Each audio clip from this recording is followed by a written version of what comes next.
welcome back to the Marky channel. Now let me just quickly explain something dead quick. I haven't actually uploaded in about 5 days, which is probably about the longest I haven't uploaded for in a good few months, so for that I'm sorry. But the actual reason for that is because on October 2nd we're starting this new project that I've told you guys about. It's linked in the description, okay? It's a brand new channel, completely different to anything I've ever done before, so if you do want to subscribe then it's there. But because we're starting that, I realised from next month on I'm probably going to be working quite a bit harder than I've ever worked, so I thought, you know what, have the break now and then hate my life in the next month.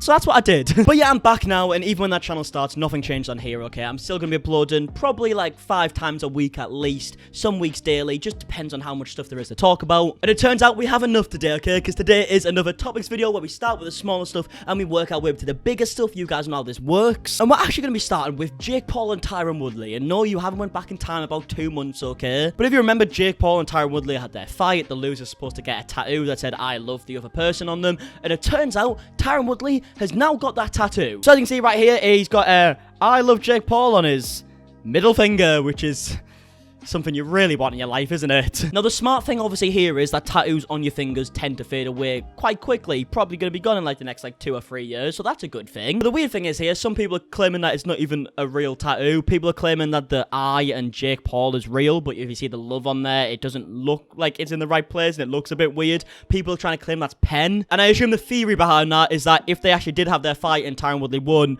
he would get "I beat Jake Paul" on his finger. Or he would just change the I to an F and he'd put "fuck Jake Paul" or something along them lines. Because it's one thing having "I love Jake Paul" on your body, but to have it in a really shit font, like that's just adding insult to injury, surely, right? But either way, Jake Paul responded to this and he said, "Tyron got the wire for the fight. Tyron bought a used Bentley. Tyron got a call from his accountant. His accountant told him how much he had to pay in taxes. Tyron got the tattoo." Basically saying that Tyron Woodley's going to go broke again and that he's going to need this fight, hence why he got the tattoo. And here's the thing, right? I don't think he's going to get the rematch, and that's the only reason he would get the tattoo, right? Because I don't care about a rematch. You probably don't care about a rematch. Not many people do, apart from Tyron Woodley himself. So it turns out he might have just got the tattoo for absolutely no reason, and they're probably not even going to fight again, which honestly, I can think of better situations to be in myself. But either way, on to a much more positive story. We're going to be talking about Ethan Klein, and it's actually quite good that we have a positive story to talk about with Ethan Klein, because it's been a while. Not really because he's been going around being a dick or anything, but he's had a lot of drama in his life recently, okay? But just the other day, he actually did a gender reveal by letting off a nuke. Who's ready? Yeah, man, let's do it. Vetoing, let it roll. Shut the shit down.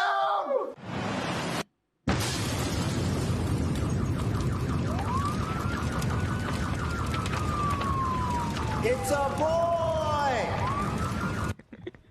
Whoa! There you go. It's a boy, everybody. So there you have it. Okay, having a boy. So congratulations to Ethan and Hila, and actually quite a fun way to actually show it. So fair enough. Well done. Well done. And now moving on to the next topic. Okay, we're going to be talking about Shane Dawson, which is someone we haven't really seen in quite a while at this point. But he has been slowly getting himself back into the YouTube stuff, and just the other day he was on his boyfriend or fiance. Is his fiance, right? His fiance, I believe, Ryan Adams' podcast, okay? And he actually goes on to talk about how he feels like him getting cancelled has actually ruined everyone's life around him. YouTuber or not, like, I hope so. I hope you get inspired to create, but you're going to make movies and they're going to be great, and I can't wait for it. And you know you're going to do that.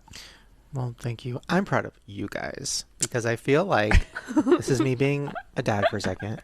I know it's been a rough, which is hard because I take a lot of, well, this is like such a dark place to go, but over the last couple of years, I feel like, and I've really tried to work through it, but it is hard not to feel like I've ruined everybody's lives around me because of my mistakes in the past. And that was definitely a feeling for a while. And it's like, I don't know. I just felt like you've kind of got thrown through the mud. But like, that's not... Like, so I just want to say I'm so proud of you guys. So yeah, I mean, you can see what he's trying to say there, and I'd love to know your opinions on it, because obviously the whole like thing about Shane Dawson is a bit of a weird split at the minute. Some people are like, oh yeah, we forgive him at this point. Some people think, oh, we're not ever gonna forgive him. I would love to know where you sit on this and like what you think about him return, not just what you think about what he said in general, okay? Let me know in the comment section down below. And now moving on to the last topic, okay, we actually kind of have a response from Trisha Paytas about something we spoke about just maybe what, like a week ago? Now the response isn't directly at me, but it's at a lot of YouTubers who had a lot of stuff to say. say very similar to what I was saying in one of my videos previously, because a lot of the videos I've been releasing recently, if I ever talk about Trisha Paytas, have been getting claimed, which means that I don't earn the money from the videos. Trisha Paytas would earn the money for the videos because I've spoke about Trisha. Now, obviously, this feature's in place for people who like just kind of like steal people's content. Like if I re-uploaded a Trisha Paytas video with no context to anything, obviously that should be claimed. But speaking personally, in my videos, obviously I probably only play like no more than 30 seconds in total of a person's video because I talk about multiple topics in each video. So I'm only speaking about a person for like, what, 2 minutes? So I was always confused. I was always like, oh, it's a bit weird how you can just claim a whole video, even though I really only spoke to you for less than sometimes a minute. And this was obviously something that I mentioned a few videos ago, okay? Because I think it was probably about 10 to 15 videos I'd been claimed in total, and I had to like edit bits out to get them unclaimed. Some videos I just couldn't unclaim because like it would ruin all the context of the video. Well, it turns out Trisha Paytas actually responded to all these claims because it's been happening to a lot of YouTubers as well, and Trisha says it was to do with their management slash network, I guess. Supergram is not me. Supergram owes me money if they're claiming these people's videos rightfully, or hopefully it's rightfully. I don't know, YouTube does that system, but I'm not the one doing it. Honestly, like, I want Supergram to stop, like, because honestly, like, it doesn't matter. And what are they collecting? Are they collecting? I don't know. Maybe it's a couple, like from what I heard, it was like a couple $1,000s a year or something like that. Like, okay, I don't care about a couple $1,000s a year at all. Like, I would just love to say as well, by the way, it's definitely over a couple $1,000s a year. Like 100% over a couple $1,000s a year. Because I don't know the exact number that Trisha would earn from this, but speaking about myself, is say if Trisha claimed like 10 of my videos, that would be like about a couple $1,000s, right? So if you're taking that just from me, and I'm one of the smallest YouTubers you probably have been taking it from, what about the other people? Now, I just want to specify as well, I'm not saying that Trisha has took like a couple $1,000s from me, because a bunch of these videos I have been claimed. I have like went through the YouTube editing system and took out like clips so I could get the monetization back. So at this point, there probably is only a couple videos that are actually still claimed from Trisha. So it's not a couple $1,000s, but it could have been, is what I'm trying to say. And I mean, if we are just basing it on Mysterious' video alone, I don't know how many views it had, but let's say it had 200,000 views, which it might have had more, be honest. That was probably in itself quite a bit over $2,000, to be honest. I mean, it all depends on CPM, but I would imagine it would be well over $2,000. if you're to your drama channel, like, you know, be creative. Don't just don't show like a whole ass video. Like, show clips, show whatever. I don't know the rules of it. I don't know the laws of it. I really don't care. Yeah, that didn't change anything, unfortunately, Trisha. That didn't change anything. I don't think many of these channels have just played like full clips, because I know I haven't. Like I said, probably played, well, 30 seconds at most, maybe a minute off your video, and yeah, I still got claimed. So that doesn't really count for anything, to be honest. A lot to hate me for, like I said, but like this is like something where it's like, oh my god, she's striking people's channels and doing it wrongfully, or she's so greedy or something like that. It's like, no.